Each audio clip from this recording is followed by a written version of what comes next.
ओम साई राम। श्री साई सचित। अध्याय 4। श्री साई बाबा का शिरडी में प्रथम आगमन, संतों का अवतार कार्य, पवित्र तीर्थ शिरडी, श्री साई बाबा का व्यक्तित्व, गोली बुआ का अनुभव, श्री विठल का प्रकट होना, श्री सागर की कथा, दासगनु का प्रयाग स्नान, श्री साई बाबा का शिरडी में प्रथम आगमन, 3 वारी, संतों का अवतार कार्य।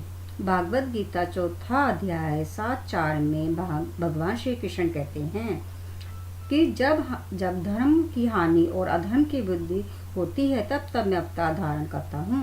धर्म स्थापन, दुष्टों का विनाश तथा साधुजनों के परित्राण के लिए मैं युग युग में जन्म लेता हूँ। साधु और संत भगवान के प्रतिनिधि स्वरूप हैं।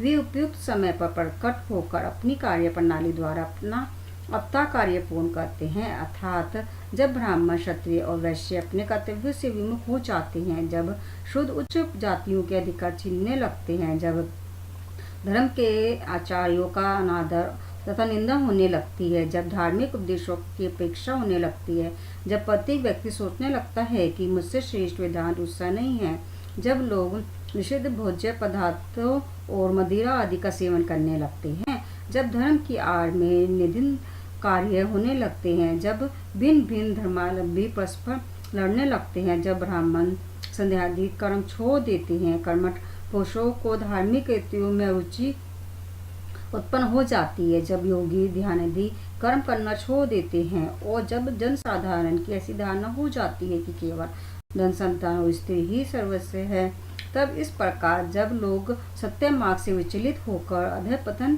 की ओर अग्रसर होने लगते हैं, तब संत प्रकट होकर अपने उपदेश एवं आचरण के द्वारा धर्म की स्थापना करते हैं।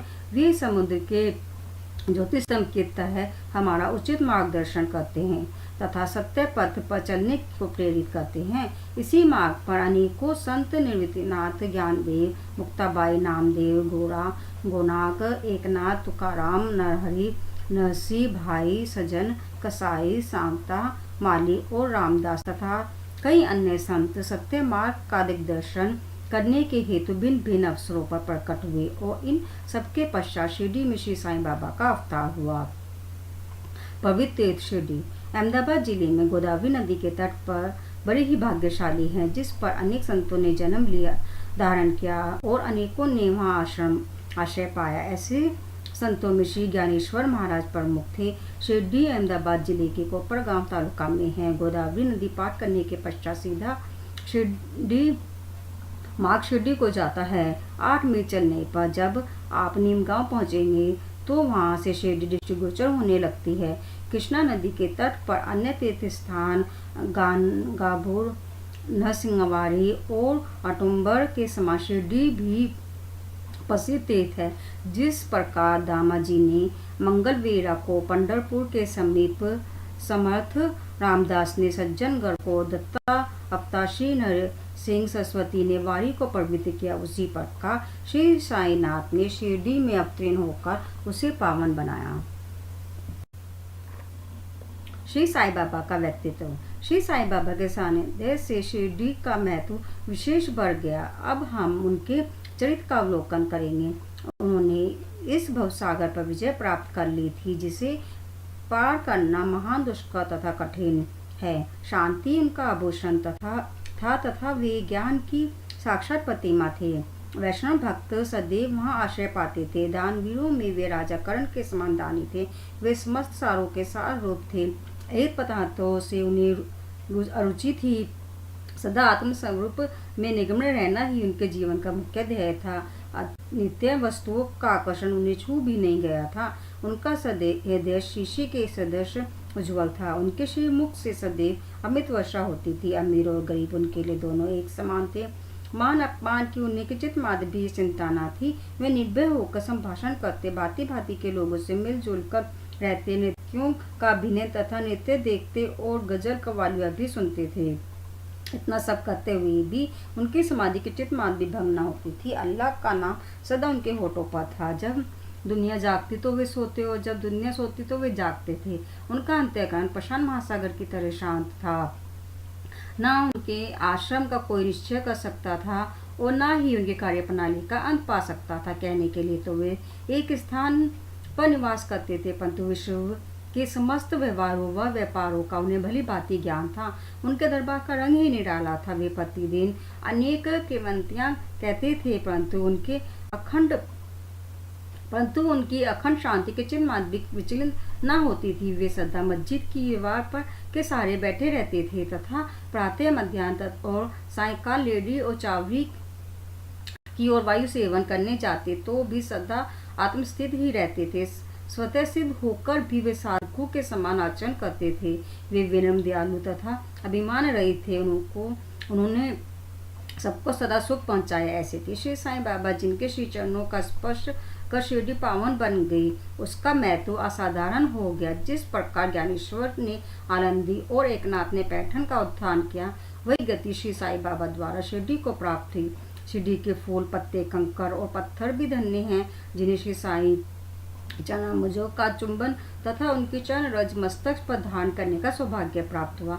भक्तगण को शिरडी एक दूसरा पंढरपुर, जगन्नाथपुरी, द्वारका, बनारस, काशी, महाकालेश्वर तथा गोकर्ण, महाबलेश्वर बन गई। श्री साईं का दर्शन करना ही भक्तों का वेद मंत्र था, जिसके परिणाम स्वरूप आसक्ति घटती और आत्मदर्शन का पथ सुगम होता था। उनका श्री दर्शन ही योग साधन था और उनसे वार्तालाप करने से समस्त पाप नष्ट हो जाते थे। उनका पाद सेवन करना ही त्रिवेणी प्रयाग स्नान के समान था तथा चरणामृत पान करने मात्र से ही समस्त इच्छाओं की तृप्ति होती थी।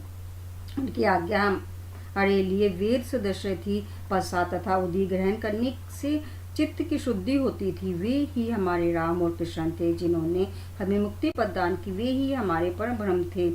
वे छंदों से परे तथा कभी निराश व हताश नहीं होते थे। वे सदा आत्मस्थित, चेतन, गहन तथा आनंद की मंगल मूर्ति थे। कहने को तो शिरडी उनका मुख्य केंद्र था, परंतु उनका कार्यस्थल पंजाब, कलकत्ता, उत्तरी भारत, गुजरात, ढाका और कोलकाता तक विस्तृत था। श्री साईं बाबा की कीर्ति दिन प्रतिदिन चहु और फैलने लगी और जगह जगह से उनके दर्शनार्थ आकर भक्त लाभ उठाने लगे। केवल दर्शन से ही मनुष्य, चाहे वे शुद्ध अथवा शुद्ध हृदय के हों, के चित्त को परम शांति मिल जाती थी।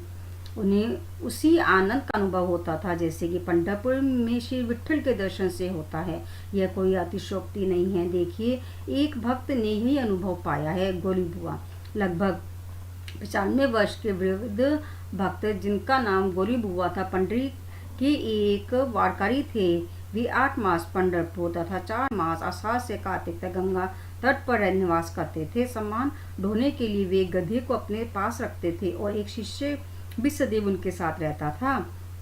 वे प्रतिवर्ष वारी लेकर पंढरपुर जाते और लौटते समय श्री साईं बाबा के दर्शनार्थ आते थे।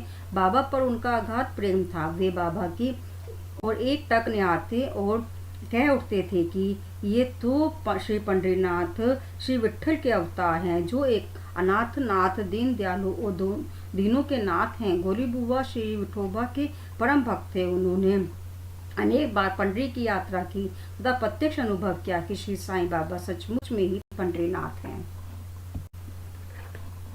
विठ्ठल स्वयं प्रकट हुए। श्री साईं बाबा की ईश्वर चिंतन और भजन में विशेष रुचि थी।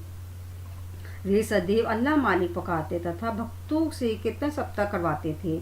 इसे नाम सप्ताह भी कहते हैं। एक बार उन्होंने दासगणों को कीर्तन सप्ताह करने की आज्ञा दी। दासगणों ने बाबा से कहा कि आपकी आज्ञा मुझे शिरोधार्य है, परंतु इस बात का आश्वासन मिलना चाहिए कि सप्ताह के अंत में विठ्ठल भगवान अवश्य प्रकट होंगे। बाबा ने अपना हृदय स्पर्श करते हुए कहा कि विठ्ठल अवश्य प्रकट होंगे, परंतु साथ ही भक्तों में श्रद्धा व तीव्र उत्सुकता का होना भी अनिवार्य है। ठाकुर नाथ के टंकपुरी, विठ्ठल की पंडरी, रणछोड़ के द्वार का यही तो है। किसी को दूर जाने की आवश्यकता नहीं है। क्या विठ्ठल कहीं बाहर से आएंगे? वे तो यहीं विराजमान है। जब भक्तों में प्रेम और भक्ति का स्वर प्रभावित होगा तो विठ्ठल स्वयं ही यहाँ प्रकट हो जाएंगे। सप्ताह समाप्त होने के बाद विठ्ठल भगवान इस प्रकार प्रकट हुए। काका साहब दीक्षित सदैव की भांति स्नान करने के पश्चात जब ध्यान करने को बैठे तो उन्होंने विठ्ठल के दर्शन हुए। दोपहर के समय जब वे बाबा के दर्शनार्थ मस्जिद पहुंचे तो बाबा ने उनसे पूछा, क्यों विठ्ठल पाटिल आए थे ना, क्या तुम्हें उनके दर्शन हुए? वे बहुत चंचल हैं, उनको दृढ़ता से पकड़ लो। यदि थोड़ी भी असावधानी की तो वे बचकर निकल जाएंगे। यह प्रातःकाल की घटना थी और दोपहर के समय उन्हें पुनः दर्शन हुए। उसी दिन एक चित्र बेचने वाला विठोबा के 25-30 चित्र लेकर वहां बेचने को आया। यह चित्र ठीक वैसा ही था जैसा कि काका साहब दीक्षित को ध्यान में दर्शन हुए थे। चित्र देखकर और बाबा के शब्दों का सम्मान कर काका साहब को बड़ा विस्मय और प्रसन्नता हुई। उन्होंने एक चित्र खरीद लिया और उसे अपने देवघर में प्रतिष्ठित कर दिया। ठाणे के अवकाश प्राप्त मामलेदार श्री बी देव ने अपने अनुसंधान के द्वारा यह प्रमाणित कर दिया कि शिरडी पंढरपुर की परिधि में आती है। दक्षिण में पंढरपुर श्री कृष्ण का प्रसिद्ध स्थान है, अतः शिरडी ही द्वारका है। साई लीला पत्रिका भाग 12 अंक 1, 2, 3 के अनुसार द्वारका की एक और व्याख्या सुनने में आई है, जो कि के नारायण अय्यर द्वारा लिखित भारतवर्ष की स्थायी इतिहास में सकंद पुराण भाग 2 पृष्ठ 10 से उद्धृत की गई है। वह इस प्रकार है। चातुर्वर्ण्यमपि वर्गाना यत्र द्वाराणि सर्वतः अतो द्वारावती लुप्ता विद्रद्रिभस्त वदाधिभी। जो स्थान चारों वर्णों के लोगों को धर्म, अर्थ, काम और मोक्ष के लिए सुलभ हो, दार्शनिक लोग उसे द्वारका के नाम से पुकारते हैं। शिरडी में बाबा की मस्जिद केवल चारों वर्णों के लिए ही नहीं, अपितु दलित, अस्पृश्य और भोगी जी सिंधिया जैसे कोरी आदि सब के लिए खुली थी। अतः शिरडी को द्वारका कहना ही सर्वथा उचित है। भगवंत पंतराव श्री सागर की कथा। श्री विठ्ठल पूजन में बाबा को कितनी रुचि थी, यह भगवंत पंतराव श्री सागर की कथा से स्पष्ट है। भगवंत राव के पिता विठोबा के परम भक्त थे, जो प्रतिवर्ष पंढरपुर को वारी लेकर जाते थे। उनके घर में एक विठोबा की मूर्ति थी, जिसकी वे नित्य प्रति पूजा करते थे। उनकी मृत्यु के पश्चात उनके पुत्र भगवंत राम ने वारी, पूजन, श्राद्ध इत्यादि समस्त कर्म करना छोड़ दिया। जब भगवंत राव शिरडी आए तो बाबा उन्हें देखते ही कहने लगे कि इनके पिता मेरे परम मित्र थे, इसी कारण मैंने इन्हें यहाँ बुलाया है। इन्होंने कभी नैवेद्य अर्पण नहीं किया तथा मुझे और विठोबा को भूखे मारा है, इसलिए मैंने इन्हें यहाँ आने को प्रेरित किया है। अब मैं इन्हें हठपूर्वक पूजा में लगा दूंगा। दासगणों का प्रयाग स्नान। गंगा और यमुना नदी के संगम पर प्रयाग एक प्रसिद्ध पवित्र तीर्थ स्थान है। हिंदुओं में ऐसी भावना है कि वहाँ स्नान करने से समस्त पाप नष्ट हो जाते हैं। इसी कारण प्रत्येक वर्ष पर सैकड़ों भक्तगण वहां आते हैं और स्नान का लाभ उठाते हैं। एक बार दासगणों ने भी वहां जाकर स्नान करने का निश्चय किया। इस विचार से वे बाबा से आज्ञा लेने उनके पास गए। बाबा ने कहा कि इतनी दूर व्यर्थ भटकने की क्या आवश्यकता है, अपना प्रयाग तो यही है, मुझ पर विश्वास करो। आश्चर्य, महान आश्चर्य। जैसे ही दासगणों बाबा के चरणों पर नत हुए तो बाबा के श्री चरणों से गंगा जमुना की धारा वेग से प्रभावित होने लगी है। चमत्कार देखकर दासगणों का प्रेम और भक्ति उमड़ पड़ी। आंखों से आंसुओं की धारा बहने लगी। उन्हें कुछ अतः स्फूर्ति हुई और उनके मुख से श्री साई बाबा की स्तोत्रनी स्वतः ही प्रभावित होने लगी। श्री साई बाबा का शिरडी में प्रथम आगमन। श्री साई बाबा के माता पिता, उनके जन्म स्थान का किसी को भी ज्ञान नहीं है। इस संबंध में बहुत छानबीन की गई। बाबा से तथा अन्य भक्तों से भी इस विषय में पूछताछ की गई, परंतु कोई संतोषप्रद उत्तर अथवा सूत्र हाथ न लग सका। यथार्थ में हम लोग इस विषय में सर्वथा अनभिज्ञ हैं। नामदेव और कबीरदास जी का जन्म अन्य लोगों की भांति नहीं हुआ था। वे बाल रूप में प्रकृति के गोद में पाए गए थे। नामदेव भीमरथी नदी के तीर पर गोनाई को और कबीर भगीरथी नदी के तीर पर तमाल को पड़े हुए मिले थे। और ऐसा ही श्री साई बाबा के संबंध में भी था। वे शिरडी में नीम वृक्ष के 16 वर्ष की तरुण अवस्था में स्वयं ही भक्तों के कल्याणार्थ प्रकट हुए थे। उस समय भी वे भून ब्रह्म ज्ञानी प्रतीत होते थे। सपन में भी उनको किसी लौकिक पदार्थ की इच्छा नहीं थी। उन्होंने माया को ठुकरा दिया था और मुक्ति उनके चरणों में लौटती थी। शिरडी ग्राम की एक वृद्ध स्त्री नाना चपनकर की माँ ने उनका इस प्रकार वर्णन किया है। एक तरुण स्वस्थ फुर्तीला तथा अति रूपमान बालक सर्वप्रथम नीम वृक्ष के नीचे समाधि में लीन दिखाई पड़ा। सर्दी व गर्मी की उन्हें किंचित मान भी चिंता न थी। उन्हें इतनी अल्प आयु में इस प्रकार कठिन तपस्या करते देखकर लोगों को महान आश्चर्य हुआ। दिन में वे किसी से भेंट नहीं करते थे और रात्रि में निर्भय होकर एकांत में घूमते थे। लोग आश्चर्यचकित होकर पूछते फिरते थे कि इस युवक का कहाँ से आगमन हुआ है और उनकी बनावट तथा आकृति इतनी सुंदर थी कि एक बार देखने मात्र से ये लोग आकर्षित हो जाते थे। वे सदा नीम वृक्ष के नीचे बैठे रहते थे और किसी के द्वार पर न जाते थे। यद्यपि वे देखने में युवक प्रतीत होते थे, परंतु उनका आचरण महात्माओं के सदस्य था। वे त्याग और वैराग्य की साक्षात प्रतिमा थे। एक बार एक आश्चर्यजनक घटना हुई। एक भक्त को भगवान विठोबा का संचार हुआ और लोगों ने शंका निवारण उनसे प्रश्न किया कि हे देव, कृपा बतलाइए कि ये किस भाग्यशाली पिता के संतान है और इनका कहाँ से आगमन हुआ है। भगवान खंडोबा ने एक कुदाली मंगवाई और एक निर्दिष्ट स्थान पर खोदने का संकेत किया। जब वह स्थान पूर्ण रूप से खोदा गया तो वहां एक पत्थर के नीचे ईंटें पाई गई। पत्थर को हटाते ही एक द्वार दिखा जहां 4 दीप जल रहे थे। उन दरवाजों का मार्ग एक गुफा में जाता था जहां गोमुखी आकार की एक इमारत, लकड़ी के तख्ते, मालाएं आदि दिखाई पड़ी। भगवान खंडोबा कहने लगे कि इस युवक ने इस स्थान पर 12 वर्ष तपस्या की है। तब लोग युवक से प्रश्न करने लगे, परंतु उसने यह कहकर बात टाल दी कि यह मेरी श्री गुरुदेव का पवित्र भूमि है तथा मेरे पूज्य स्थान है और लोगों को से उस स्थान की भली भांति रक्षा करने की प्रार्थना की। तब लोगों ने उस दरवाजे को पूर्ववती बंद कर दिया। जिस प्रकार अश्वत्थ तथा औदुंबर वृक्ष पवित्र माने जाते हैं, उसी प्रकार बाबा ने भी इस नीम वृक्ष को उतना ही पवित्र माना और प्रेम किया। मालसापति तथा शिरडी के अन्य भक्त इस स्थान को बाबा की गुरु समाधि का स्थान मानकर सदैव नमन क्या करते थे।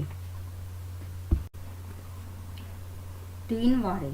नीम वृक्ष के आसपास की भूमि श्री हरि विनायक साठे ने मोल ली और उस स्थान पर एक विशाल भवन का निर्माण किया, जिसका नाम साठे वारा रखा गया। बाहर से आने वाले यात्रियों के लिए वह वारा ही एकमात्र विश्राम स्थान था जहाँ सदैव भीड़ रहा करती थी। नीम वृक्ष के नीचे चारों ओर चबूतरा बांधा गया। सीढ़ियों के नीचे दक्षिण की ओर एक छोटा सा मंदिर है जहाँ भक्त लोग चबूतरे के ऊपर उत्तराभिमुख होकर बैठते हैं। ऐसा विश्वास किया जाता है कि जो भक्त गुरुवार तथा शुक्रवार की संध्या को वहाँ धूप, अगरबत्ती आदि सुगंधित पदार्थ जलाते हैं, वे इस कृपा से सदैव सुखी होंगे। यह वारा बहुत पुराना तथा जीर्ण स्थिति में था तथा इसके जीर्णोद्धार की नितांत आवश्यकता थी, जो संस्थान द्वारा पूर्ण कर दी गई। कुछ समय के पश्चात एक द्वितीय वारे का निर्माण हुआ, जिसका नाम दीक्षित वारा रखा गया। काका साहब दीक्षित कानूनी सलाहकार जब इंग्लैंड में थे, तब वहाँ उन्हें किसी दुर्घटना से पैर में चोट आ गई थी। उन्होंने अनेक उपचार किए, परंतु पैर अच्छा न हो सका। नाना साहब चंद्रकर ने उन्हें बाबा की कृपा प्राप्त करने का परामर्श दिया, इसलिए उन्होंने सन 1909 में बाबा के दर्शन किए। उन्होंने बाबा से पैर के बदले अपने मन की पंगुता दूर करने की प्रार्थना की।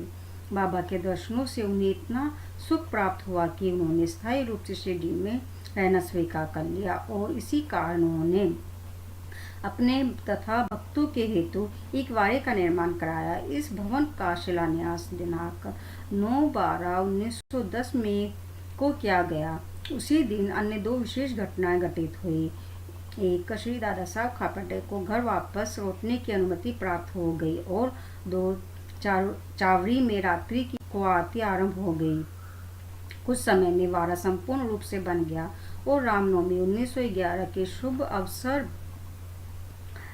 पर उसका यथाविधि उद्घाटन कर दिया गया। इसके बाद एक और वारा मानो एक शाही भवन नागपुर के प्रसिद्ध श्री मनबुटी ने बनवाया। इस भवन के निर्माण में बहुत धनराशि लगाई गई। उनकी समस्त निधि सार्थक हो गई, क्योंकि बाबा का शरीर अब वही विश्रांति पा रहा है और फिलहाल वह समाधि मंदिर के नाम से विख्यात है। इस मंदिर के स्थान पर पहले एक बागीचा था, जिसमें बाबा स्वयं पौधों को सींचते और उनकी देखभाल क्या करते थे।